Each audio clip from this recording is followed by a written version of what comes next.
The popular young rock singer Jimi Hendrix died today in London. Jimi Hendrix, gênio da guitarra, foi um dos músicos mais bem pagos do mundo. O Jimi Hendrix foi o melhor guitarrista que já existiu. Deslumbrando o público com seus riffs. Tocando com os dentes ou com a guitarra nas costas, ele era um verdadeiro mago da música.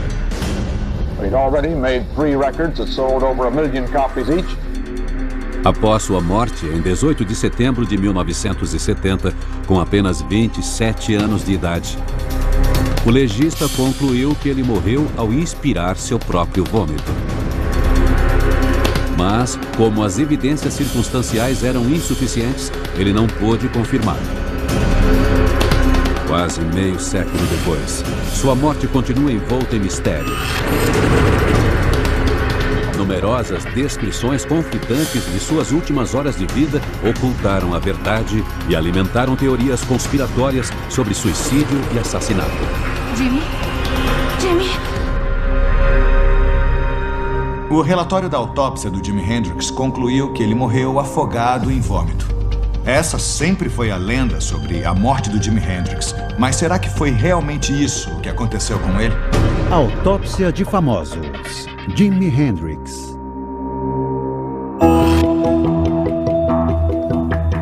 O Dr. Michael Hunter é um médico legista mundialmente famoso. Ele realizou mais de 4.000 autópsias com o objetivo de entender a causa da morte. Hoje, ele é o principal médico legista de uma das maiores cidades dos Estados Unidos. Este é o relatório da autópsia do Jimi Hendrix. E o que este relatório indica é que o Jimi Hendrix morreu respirando o próprio vômito. Uma coisa importante é que esse relatório é bem curto, tem pouco mais do que uma página. As informações que ele contém são bem escassas e eu acho que também são enganosas. Então eu não acredito que essa seja a causa da morte. Eu preciso encontrar outras possibilidades para a morte do Jimi Hendrix. 17 de setembro de 1970, um dia antes da morte de Jimi. Jimi Hendrix está no Reino Unido em sua turnê pela Europa. Ele se encontra com uma de suas muitas namoradas, a fotógrafa alemã Monika Dannemann. E eu fico sentado aqui. Jimi quer que ela tire fotos para a capa de seu próximo álbum. Segundo Monika, Jimi estava cansado de sua imagem rebelde e planejava mostrar um eu mais sensível e real. He wanted me to take these photos because he felt the image he got from his management and record companies and the media was very, very wrong from the real Jimi Hendrix. Ela tira 29 fotos coloridas de Jimi posando com sua amada Fender Stratocaster, um conjunto de chá de porcelana e uma rosa. Estas foram as últimas fotos tiradas dele e Monika Dannemann foi a última pessoa que o viu vivo.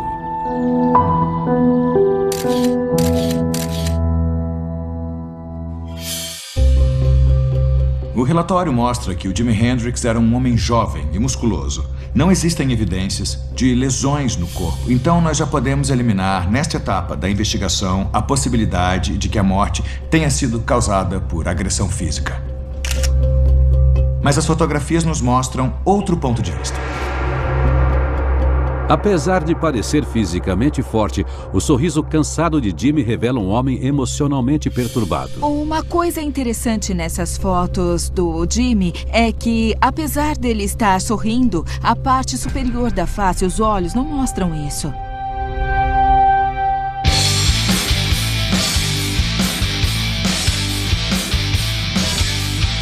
Jimi tinha vários motivos para estar feliz. Ele era um guitarrista experimental com habilidades únicas. Canhoto, ele aprendeu sozinho a tocar uma guitarra para destros de cabeça para baixo.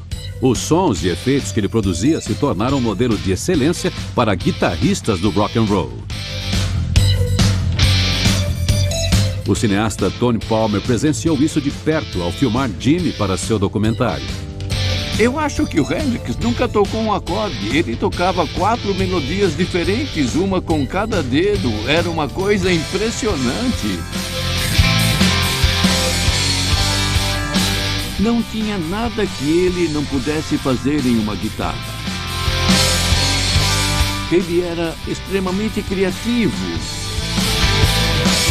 e completamente explosivo no modo como ele tocava. Mas seus truques no palco atraíam atenção demais. E Jimmy estava decidido a focar em um rumo novo e mais sério em sua música. Ele não queria passar a vida mordendo guitarras, pondo fogo nelas e chutando amplificadores. Mas era isso que atraía o público e fazia os discos venderem, então os agentes dele faziam questão de que ele continuasse com essa abordagem.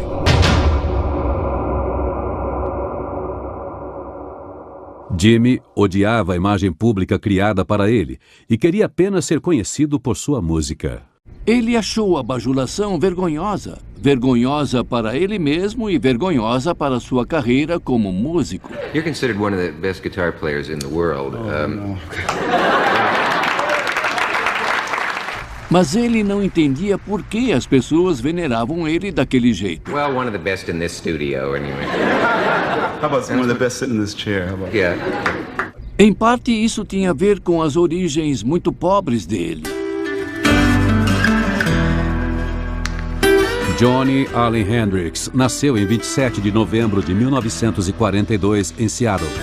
Ele era o filho único de um pai alcoólatra e uma mãe muito jovem e sempre ausente. Quando a criança é pequena, ela precisa daquela sensação de segurança, de que é amada. Pensando no caso do Jimmy, a ideia de que ele teria sido abandonado por uma das figuras mais importantes da vida dele, a mãe, provavelmente afetou a vida dele.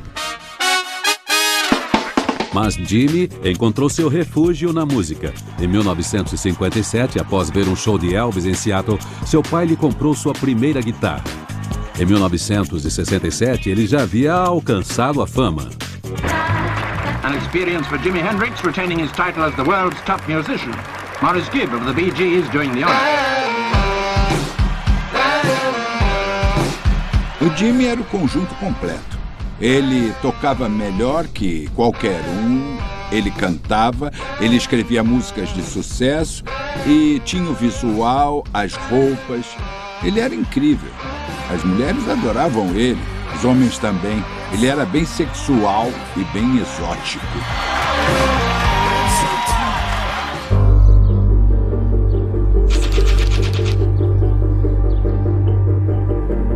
24 de agosto de 1970. 4 semanas antes de morrer, Jimmy estava hospedado no hotel Londonderry, no centro de Londres. Seu comportamento é motivo de preocupação. Na sala adjacente, sua ex-namorada Cathy Etchingham chega e encontra 2 amigas de Jimmy, Angie Burden e Devon Wilson. Ele ficou nervoso e colocou a gente para fora. Elas passaram a noite com Jimmy, mas de manhã ele as colocou para fora, ainda nuas. No quarto de Jimmy, Cathy fica ainda mais preocupada. O que é isso? O quarto está abafado. Mas, sentindo calafrios, Jimmy aumentou a temperatura.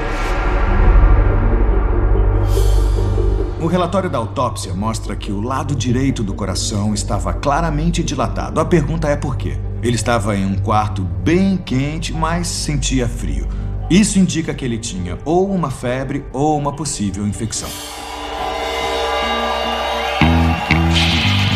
2 de setembro de 1970, 2 semanas antes da morte. Jimmy se apresenta em Aarhus, na Dinamarca. Ultimamente, ele tem reclamado de um resfriado que não vai embora.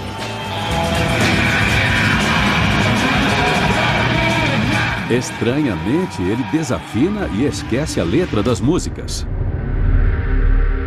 Durante a terceira música, ele é levado ao camarim, exausto e com febre. Ele estaria sofrendo de febre reumática?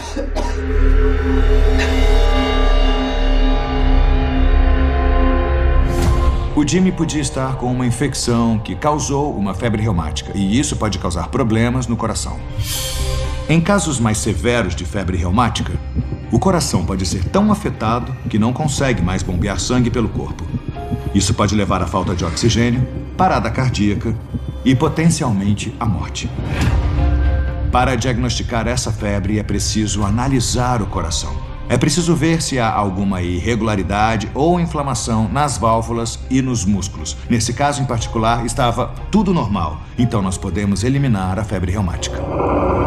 Mas essa dilatação do coração pode indicar uma infecção séria. Hospitals in London and many parts of the country have been sending out a desperate plea for help. Em 1970, um vírus mortal conhecido como gripe de Hong Kong assolou a capital britânica. Este vírus ataca o sistema respiratório. Ocorre um acúmulo de muco no nariz, na garganta e nos seios paranasais para lutar contra a infecção. Se ele alcançar os pulmões, pode causar uma pneumonia que, se não tratada, pode ser fatal. Para fazer um diagnóstico, eu teria que analisar uma amostra dos pulmões microscopicamente. Isso não foi feito neste caso em particular. Mas alguém com uma pneumonia séria acabaria no hospital. Então podemos eliminar a possibilidade de pneumonia.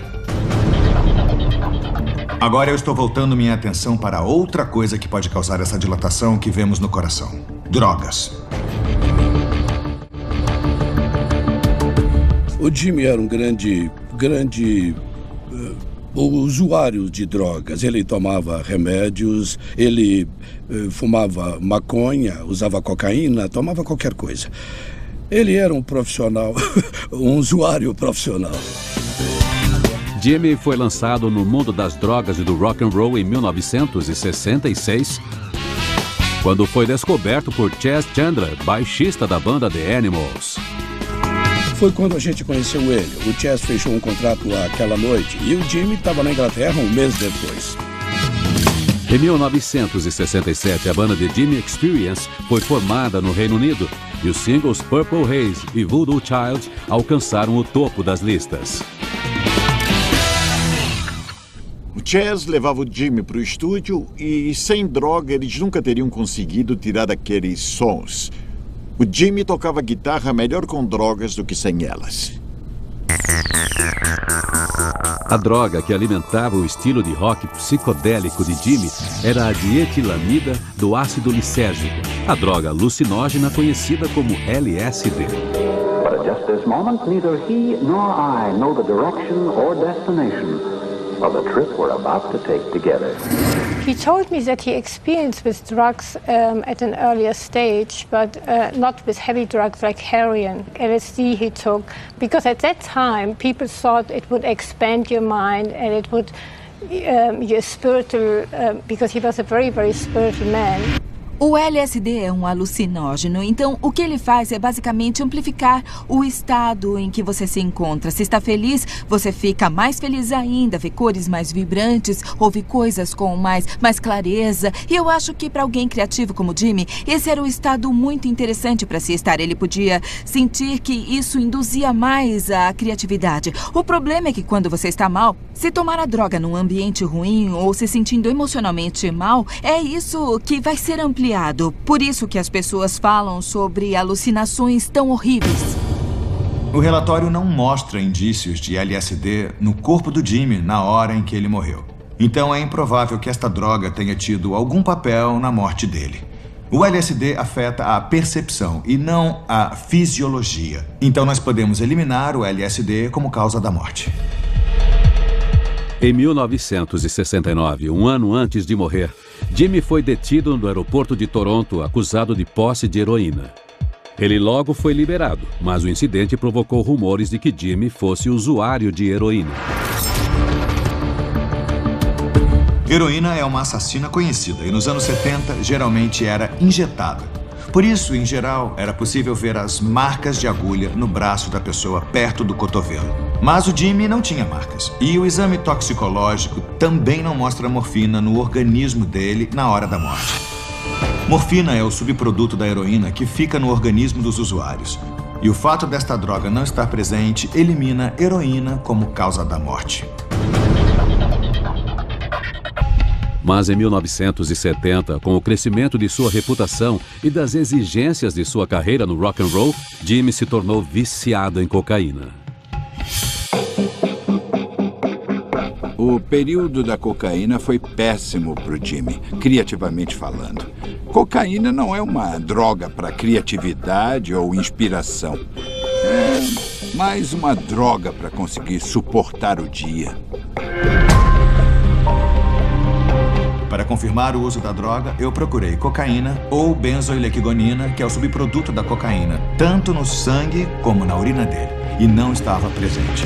Ou seja, ele não usou cocaína nas horas antes da morte. Mas o relatório da autópsia mostra que ele tinha 0,46 miligramas de álcool por mililitro de urina.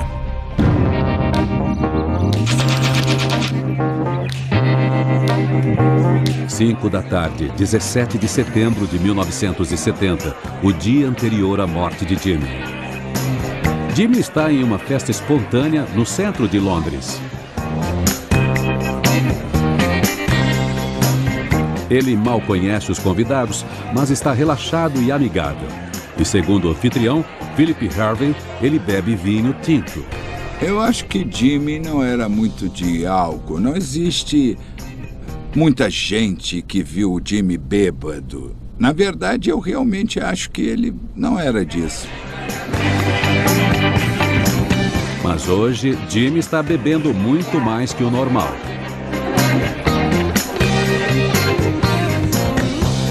Ele está na festa com a atual namorada, Monica Dannemann. Filha de um rico industrial alemão, ela mais tarde declarou que Jimmy pretendia tornar-se noivo dela.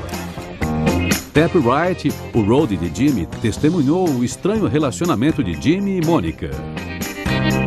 A Monica Dannemann era, ela era uma mulher estranha. Ela era obcecada pelo Jimmy. Para ele, era só mais alguém com quem ele podia voltar para casa e ir para a cama, sabe?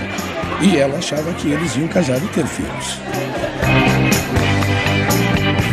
Nós sabemos que antes de morrer, Jimmy estava com Monica Dannemann. E é interessante porque ela não era do círculo dele, não era musicista nem famosa, ela era patinadora. E existem relatos de como ela era possessiva e queria muito fazer parte da vida do Jimmy. Não deve ter sido fácil para ela tentar fazer jus ao título de namorada desse ícone, mesmo que por pouco tempo. E do ponto de vista dele, a gente se pergunta como o Jimmy se sentia com essa relação. Talvez ela fizesse ele se sentir amado, mas também podia estar sufocando ele, e isso é muito interessante, pensando na relação entre eles dois durante os últimos momentos. Outros depoimentos confirmam que Jimmy não tinha intenção de se casar com Monica. Onde quer que ele fosse, as mulheres o seguiam. Suas aventuras e apetite sexual eram lendários. Eu já saí com Jimi Hendrix, por exemplo, pro Bacchanals, que era uma grande boate em Londres nos anos 60. E eu vi ele ficar com 5 mulheres diferentes em uma noite. I really dig her, you know, she's really nice looking, you know. So I said, oh, well, I'll probably stand there, and then there I go, I'll be biting into an apple maybe, or something, you know.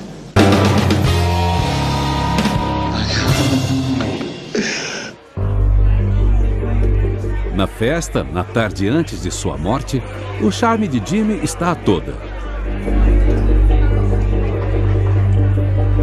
Ele conversa com 2 garotas que estão se entregando a seu carisma sexual, enquanto Monica fica cada vez com mais ciúme. Durante a tarde toda e depois à noite, a Monica não queria que o Jimmy ficasse com mais ninguém. Isso irritava ela. Sentindo-se sufocado por Monica, Jimmy bebe muito. O exame toxicológico mostra que o Jimmy tinha bebido antes de morrer. Ele tinha 0,46% de álcool na urina e 0,05% no sangue. São níveis bem baixos, então se ele estava alterado, eu tenho que identificar outro culpado. Há mais uma pista aqui. Eles conseguiram identificar anfetamina na urina dele. 18 de setembro de 1970, 2h30 da manhã, o dia da morte de Jimmy. Jimmy agora está longe de Monica.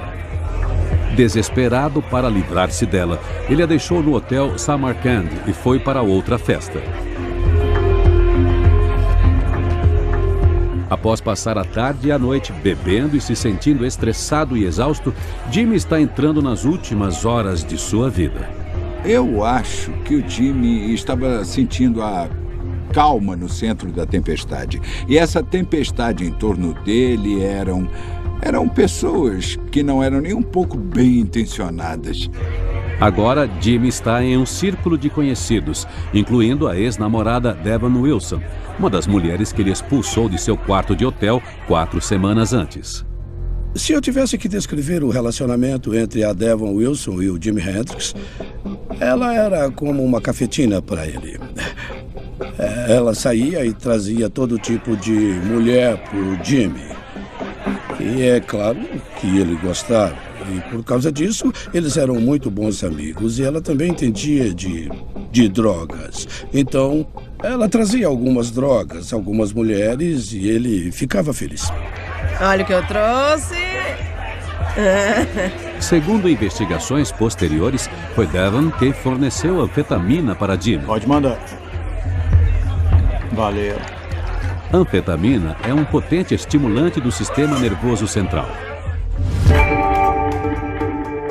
Ela intensifica a atividade dos neurotransmissores no cérebro e aumenta a libido, a concentração e o entusiasmo. A evidência forense sustenta isso. A autópsia menciona a presença de um medicamento que, nos anos 60, era vendido nas ruas com o nome de Black Bomber. O Jimmy misturou álcool e anfetamina, o que pode levar a uma certa letargia e prejudicar a capacidade de julgamento. A gente ficava louco com o Jimmy porque a gente dizia: olha, Jimmy, você não sabe o que essas pessoas estão te dando. Isso pode até te matar. O nosso conhecimento do que as drogas podem fazer com o corpo, especialmente misturadas com álcool, era completamente inadequado. A gente não tinha ideia. A gente não sabia que beber e usar drogas podia acabar bem mal. Onde é que ele tá indo? Às 3 da manhã, Jimmy voltou ao hotel de Monica, o Samarkand, em Notting Hill. A partir deste momento, só se tem a declaração de Monica Dunneman sobre as últimas horas de Jimi Hendrix. 3:30 da manhã. Monica disse que preparou uma refeição que Jimmy não comeu. Em algum momento, ele trabalhou nos versos de uma canção ou poema. Eles continuaram acordados até as 4 da manhã, quando Monica acabou dormindo. Só existem 2 pessoas que sabem exatamente o que aconteceu. Infelizmente, as 2 estão mortas. Em algum momento entre as 9 e as 10 da manhã, de 18 de setembro de 1970, Jimmy. Monica Dunneman acorda. Ela não consegue Jimmy. acordar Jimmy. Mas, segundo ela, ele Jimmy. ainda está respirando. Jimmy! Ela percebe que ele vomitou.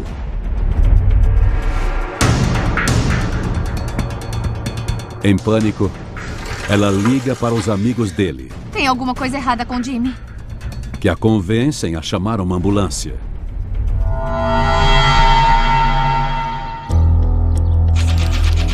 Às 11h18, uma ligação do Hotel Samarkand para o serviço de emergência é oficialmente registrada. Oi, tá me ouvindo? Consegue abrir os olhos? Eu sou paramédico. Ao chegarem, os paramédicos tentam reanimar Jimmy.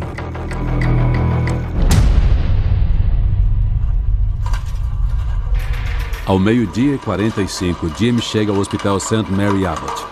O médico atendente não detecta batimentos cardíacos e declara que ele está morto. The popular young rock singer Jimi Hendrix died today in London. Eu estava com meus advogados quando o meu motorista chegou e disse: sem pressa, ele morreu. E eu disse: quem morreu? Ele disse: o Jimi Hendrix. E eu respondi: como assim ele morreu? E ele disse: ele morreu. Com 27 anos, morreu. He'd already made 3 records that sold over 1 million copies each, and his harsh voice and throbbing electric guitar were major attractions around the world. Eu me lembro de ouvir no rádio sem acreditar. Foi um choque. Esse poder, essa força intensa ter sido cortada, como se desligasse uma lâmpada. Eu não sabia como e nem por quê. A conclusão oficial da autópsia de Jimi Hendrix é de que ele morreu asfixiado por vômito enquanto estava embriagado, mas o legista não pôde confirmar. Eu examinei todo o relatório da autópsia e não tem nada que justifique a conclusão de que o Jimi estivesse embriagado na hora da morte ou realmente tenha se afogado no próprio vômito. Mas eu li a declaração feita pelo médico do pronto-socorro que cuidou do Jimi no hospital. E ele menciona que havia um nível considerável de álcool na faringe e na laringe dele. Isso quer dizer que tinha muito álcool na garganta dele. Essa declaração é bem estranha e alimentou a teoria de que o Jimi Hendrix teria sido assassinado.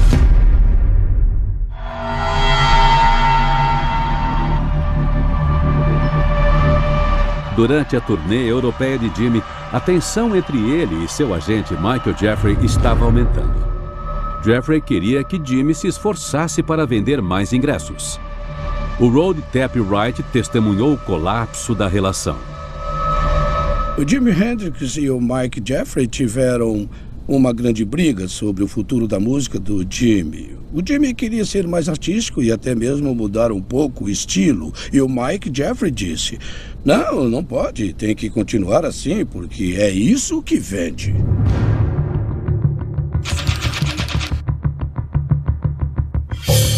17 de setembro, o dia anterior à morte de Jimi. Testemunhas no Hotel Cumberland, onde Jimi estava hospedado, declararam que ele voltou para fazer algumas ligações. É o Jimi. Uma delas foi para seu advogado americano, que ele compartilhava com Mike Jeffrey. Jimi tomou uma decisão. Ele iria abandonar Jeffrey.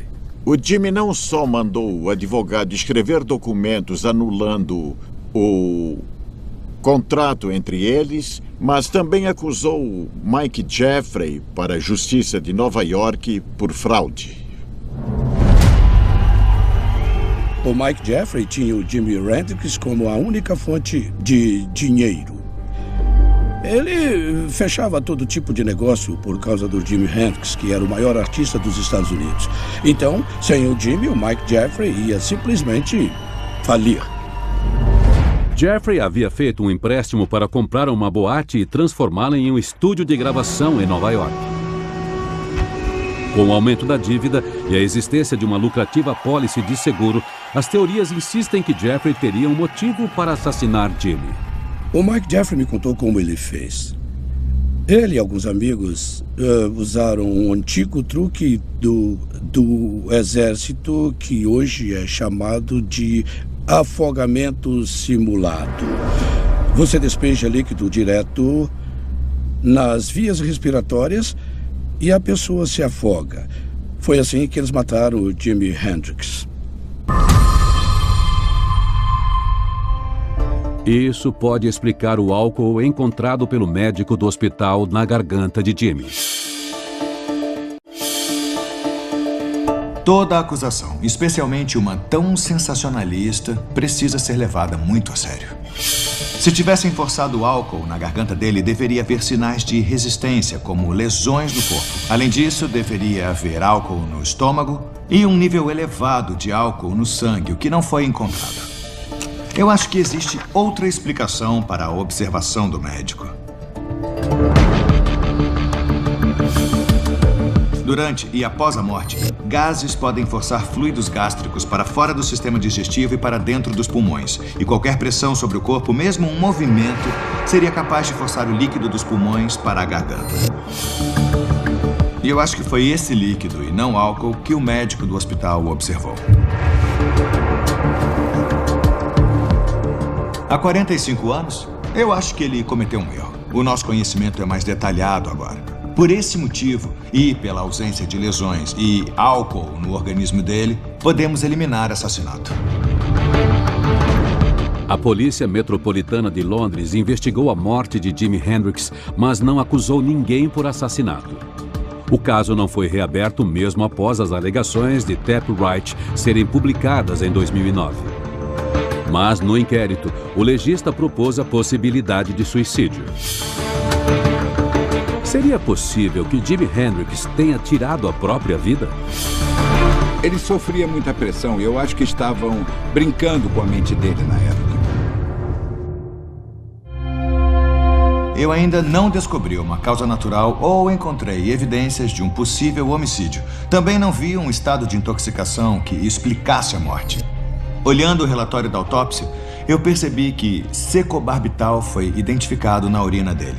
Secobarbital é um barbiturato, um sedativo bem potente, e era bem usado nos anos 60 e 70 como sedativo.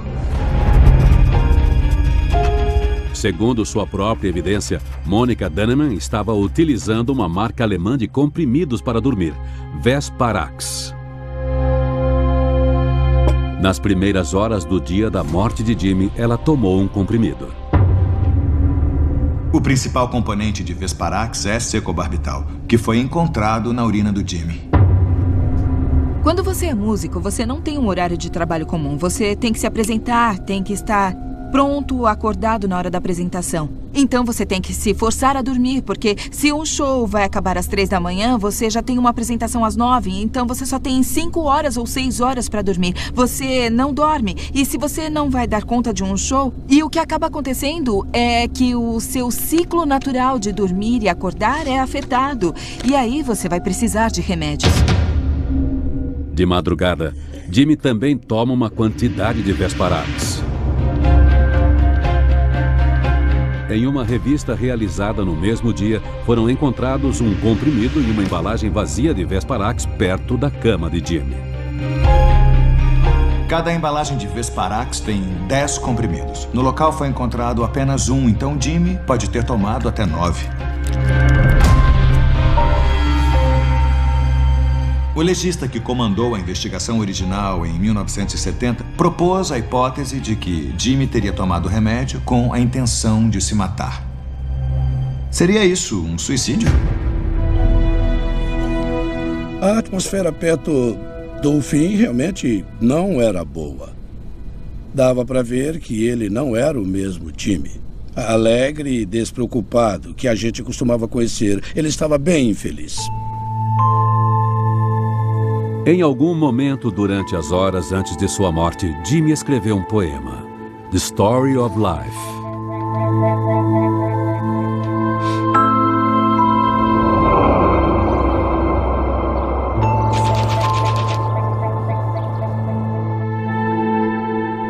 No dia seguinte, o cantor Eric Burdon, amigo de Jimi, encontrou o poema. O último verso é uma visão sombria do fim do amor. O Eric se convenceu de que o Jimi tinha se suicidado. Quando ele viu a letra dessa música, se é que era uma música, ele acreditou que fosse um bilhete de suicídio escrito como um poema.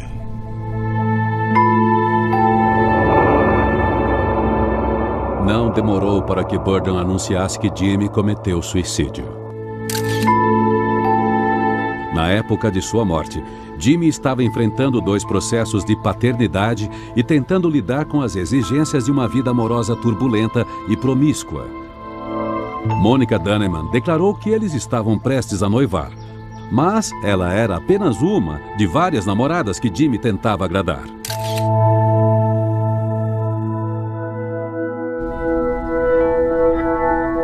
E isso não era tudo. Após uma série de shows mal sucedidos em sua turnê europeia, Jimi estava desanimado e resmungando durante entrevistas. Ele comentou para um jornalista não ter certeza se chegaria aos 28 anos. Ele parecia muito cansado. Cansado por causa do esforço físico, cansado por causa da pressão constante para ser alguém extraordinário. E eu acho que ele estava fugindo disso o mais rápido possível. E havia outras pressões que na época eu não sabia. A família, os problemas com a gente, os problemas com a gravadora. Estava tudo caindo sobre a cabeça dele ao mesmo tempo. Seriam esses indícios de alguém considerando suicídio? Muitas vezes na nossa vida, nós conseguimos nos erguer no meio à dor, em meio à desgraça, e é isso que nos dá a vontade, o impulso para fazer as mudanças. A ideia de que, como o Jimmy estava passando por um período difícil, seria inevitável que ele continuasse deprimido e para baixo. Não é verdade. Nós sabemos que nas últimas semanas, o Jimmy estava melhorando. Ele começou a fazer mudanças, ou pelo menos pensar em mudanças. Mudar de agente, mudar o foco da própria música. E isso é sinal de alguém que decidiu: olha, eu sei que o que eu fiz até agora não deu certo. Eu tenho que fazer uma mudança positiva. Testemunhas presentes na festa em que ele esteve no dia anterior à morte descreveram seu otimismo em relação ao futuro. Eu li rumores, relatos e testemunhos ridículos sobre como aquilo foi suicídio. Eu acho isso um absurdo completo. Eu acho que ele amava a vida, amava as mulheres, amava álcool, amava tocar, amava música. Ele amava tudo. Até demais. Isso é parte do problema. Mas, se ele não pretendia tirar a própria vida, por que tomou 9 comprimidos? Na época, sedativos britânicos eram muito mais fracos do que o alemão Vesparax. Seria possível que Jimmy estivesse apenas desesperado para dormir? Isso já tinha acontecido durante a turnê europeia. Ele se sentia muito mal e tomava um monte de comprimidos para dormir com vinho tinto, porque ele estava se sentindo simplesmente deprimido demais. Algumas pessoas exageraram com essa história de suicídio, mas não existem provas disso. Provavelmente era só um meio de se desligar um pouco. O Jimmy estava claramente estressado, infeliz e, obviamente, preocupado com a própria música. Mas não existia mais nada nele ou no local que indicasse uma intenção de se matar. Eu estou chegando perto de descobrir a causa da morte do Jimmy. Mas eu também quero saber por que a autópsia chegou à conclusão de que ele respirou o próprio vômito. 3h30 da manhã, 18 de setembro de 1970. Após voltar ao hotel Samarkand, Jimmy está agitado devido ao consumo de anfetamina na festa. Ele não consegue dormir. Ele vê Monica Dunneman tomar um comprimido de Vesparax e decide fazer o mesmo. E o interessante naquela época é que sedativos provavelmente eram receitados, então essa ideia de que eles seriam perigosos não existia para pessoas dos anos 70. O meu médico me receitou isso para eu conseguir relaxar, então não deve ser perigoso. Isso é assustador se você for pensar. Vesparax, que contém o barbiturato secobarbital, é 2 vezes mais forte que outros sedativos. Se, por exemplo, ele tomou 8 ou 9 comprimidos, seria uma dose muito maior do que a recomendada para esse remédio. Eu acho que o Jimmy não entendia muito de dosagens em geral. Eu acho que ele pensava como muitas pessoas em termos de potência. Se uma pílula me deixa sonolento, eu quero dormir bem rápido, então eu tenho que tomar mais. Eu acho que não foi nada mais complicado do que isso. Para entender o que aconteceu, eu tenho que analisar as consequências de tomar uma quantidade tão grande de Vesparax. Enquanto Jimmy dorme, o barbiturato no Vesparax é absorvido pelo sangue e a respiração dele desacelera. Eu acho que agora eu estou mais perto de entender a verdade. O exame toxicológico mostra que ele tinha uma quantidade considerável de secobarbital no organismo. Ele tinha 7 mg por litro no sangue e 39 mg por litro no fígado. É um nível muito alto e potencialmente letal. Com a respiração do Jimmy cada vez mais lenta, o coração começa a bater mais rápido para bombear mais sangue rico em oxigênio pelo corpo. O nível de oxigênio nos pulmões cai e fluidos se acumulam, causando um edema pulmonar. A situação dele está piorando e o nível de oxigênio está baixo. Isso piora ainda mais a condição respiratória dele. Como resultado, o edema pulmonar aumenta e o cérebro e o coração do Jimmy ficam sem oxigênio. Logo, ele acaba entrando em coma e morre.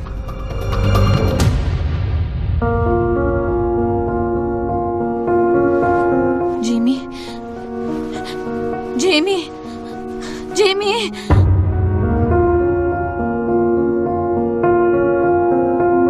Eu não tenho dúvidas de que o Vesparax matou Jimmy. Ter respirado o próprio vômito não foi a causa da morte. O Jimmy realmente respirou o vômito, mas apenas quando o cérebro já havia sido fatalmente afetado.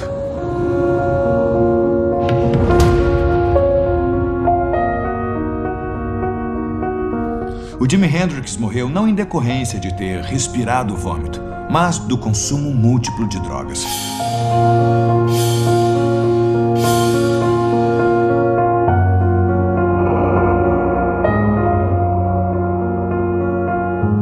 As drogas que ele tinha no organismo, principalmente o secobarbital, acabaram levando à insuficiência respiratória e à morte. Até onde eu sei, foi tudo um terrível acidente. E no ano em que o Jimmy morreu, morreram umas 1000 pessoas do mesmo modo no Reino Unido, por overdose acidental de barbiturato. O corpo de Jimmy foi enviado à sua cidade natal, Seattle, Washington, e ele foi enterrado em 1º de outubro de 1970.